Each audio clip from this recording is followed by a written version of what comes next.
Grandmother was a witch.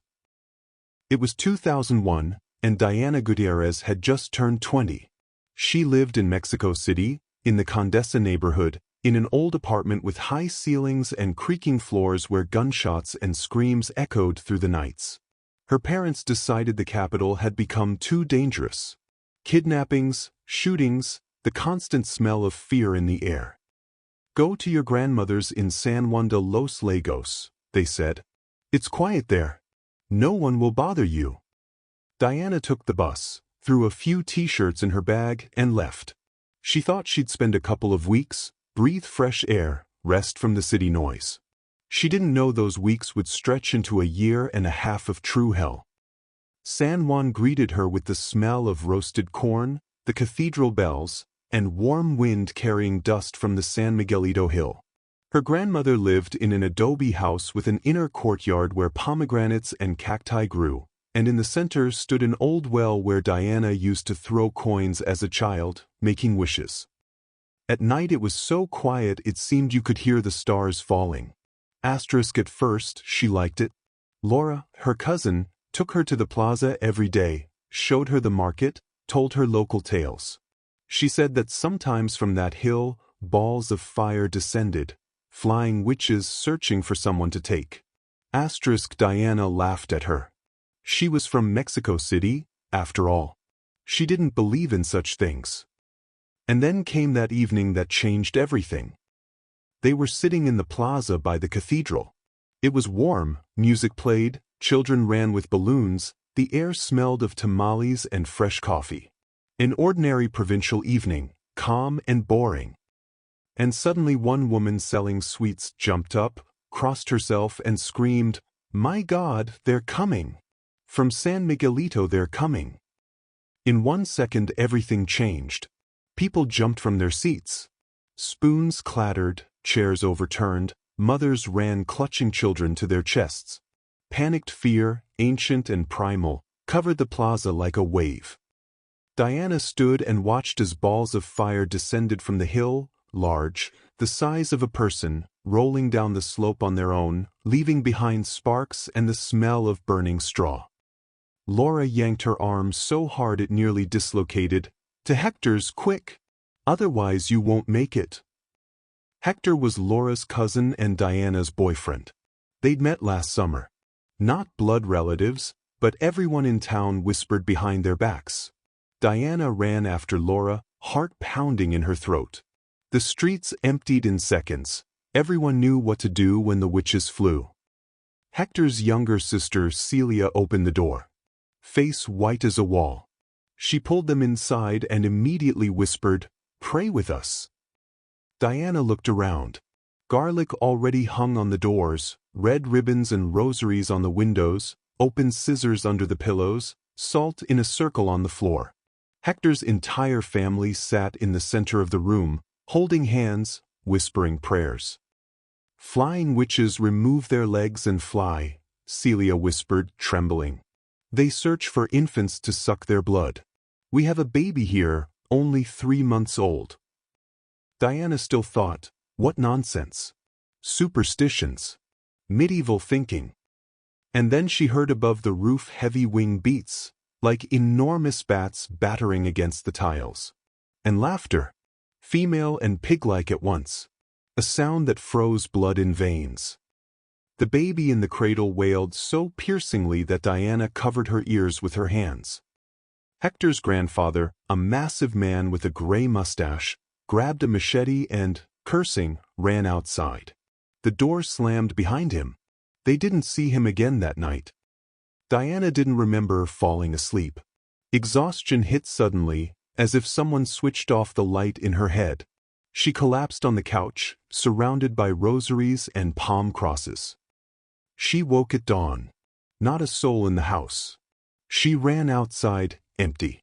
Only dogs barked somewhere far away, anxious and continuous. Dayana ran to her grandmother's house. The door was wide open. In the courtyard, cousin Ramiro smoked, eyes wild from sleeplessness. "Where were you all night?" he attacked her. She explained.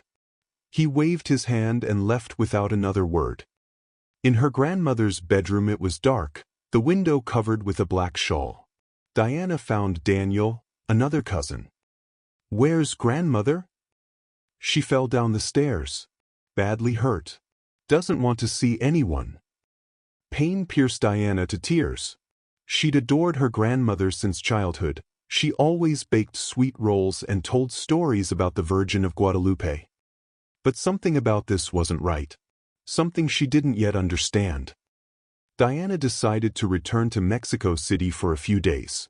She needed to distract herself, rest from this strange town with its flying witches and night terrors. She went to say goodbye to Hector. His mother, Dona Rosa, looked at her and smiled through her teeth. "Fell, you say? Or was she pushed?" Hector shushed his mother and walked Dayana to the bus station. The bus drove past that same San Miguelito hill. The sun was setting, painting the sky blood red, and it seemed to Dayana that a tall figure in black stood at the summit, watching the road. 3 weeks later she returned. Grandmother still limped, her whole body covered in bruises and scratches, as if she'd been dragged across stone ground. Her face had sunken, eyes lost that warm gleam Dayana remembered from childhood. She came to Hector's. Older sister Carolina opened the door and immediately said to her face, "Your grandmother is a witch. Now do you understand why she fell?" Dayana froze. The words didn't reach her consciousness. Dona Rosa invited her to the kitchen and over a cup of coffee calmly, methodically laid out an entire list: poison neighbors, love potions for the son-in-law, curses on those who displeased her. And my cousin Bettina, always nearby, grandmother's right hand in all dark affairs. Dayana remembered small details that had seemed insignificant before. How she and grandmother sometimes disappeared from the house in the middle of the night. How they returned before dawn with dirt under their nails.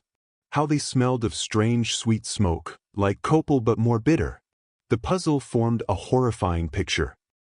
After this conversation, grandmother kicked Dayana out of the house. Said she brought misfortune, that since she arrived, the family had nothing but problems. Dayana moved to Hector's, lived in a small room above the garage. And then one morning she caught grandmother in Hector's kitchen. She was cooking mole, pulled a cloth packet from her pocket, and poured white powder into the pot. "Grandmother, what is that?" Dayana asked. Grandmother turned. Eyes not hers, yellow, like a cat's, pupils narrow, vertical. "Nothing," she answered calmly. "Go away." From that day everything turned upside down. Dayana became the crazy one in the family's eyes, and grandmother, the poor old victim whom the granddaughter baselessly accuses. The powder was added everywhere, even to grandmother's own children. It also came out about an affair with the son-in-law, and about tea that made the man walk like a zombie, not remembering what he did yesterday. Dayana quietly threw away all the packets she found in grandmother's things. Searched for more, found nothing. And then she saw grandmother's true face for the first time. It wasn't human. One Sunday, cousin's wife Marisol served pozole with tripe. Dayana hated tripe, but for some reason ate 2 bowls. Couldn't stop, hands carried the spoon to her mouth on their own. Grandmother sat in the kitchen corner and watched as her granddaughter swallowed every piece. Eyes gleamed with satisfaction. A week later her stomach bloated so much Dayana was ashamed to go outside. Everything eaten came back up. She couldn't keep food down, only water and milk somehow stayed inside. She broke up with Hector, no more reasons to come to San Juan. But grandmother managed to spread gossip throughout the town. Dayana's on drugs, she's crazy, she's cursed because of her sins. Dayana became an outcast in her own family. 2 months later she shaved her head bald. Didn't understand why herself. Just walked up to the mirror, took hair clippers, and shaved all hair to the skin. Looked at her reflection, bald skull, sunken eyes, gray skin, and didn't recognize herself. Terrible dreams began. She lay in a coffin, 4 large candles at the corners, people in black singing, and her grandmother in a Tehuana costume cackling and spitting on Dayana's mother. She stopped eating completely. Only water and milk. Her mother came, cried, took her to psychologists. Dayana lost weight, continued losing hair, remained silent for days. In July, one day Dayana couldn't get out of bed. Her head spun so badly the ceiling and floor switched places. Legs wouldn't obey, felt foreign. Saliva dripped down her chin, and she couldn't control it. Her mother's comadre, Dona Luisa, came and looked at Dayana. Crossed herself 3 times. To Dona Chuy in Tlaquepaque. Immediately. This isn't illness, this is trabajo. Dona Chuy saw Dayana and crossed herself the same 3 times, high level. They gave her something to eat. They want her dead. I can't pull it out, went too deep. But I'll try.